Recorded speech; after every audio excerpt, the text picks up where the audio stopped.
Okay, for you, what do you envision? What do you see as like, ooh, the worst kind of worst case scenario of what when it all falls apart? What does that look like in your own, from your own vantage point, your own imagination?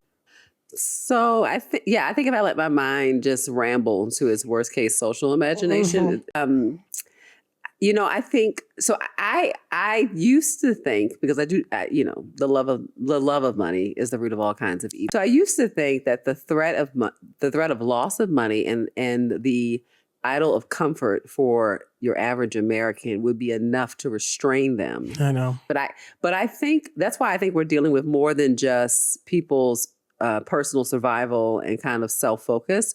I do think that there is a spiritual component at work that has created a sense in which people aren't even thinking about what's in their best personal survival. And so, which is scary.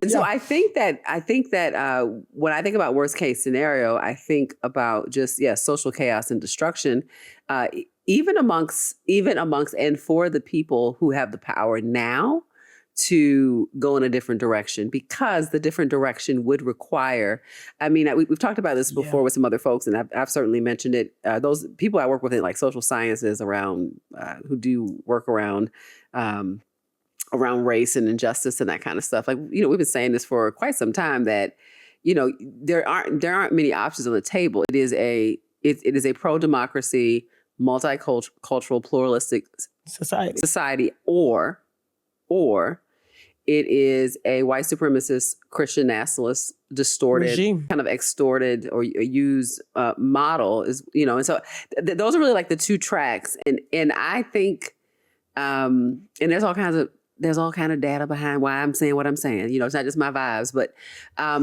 but I think that the first one, which doesn't seem crazy to me, is so ugly and repulsive to white supremacist Christian nationalism, would be willing to destroy itself as a martyr, as it destroys that one on the table.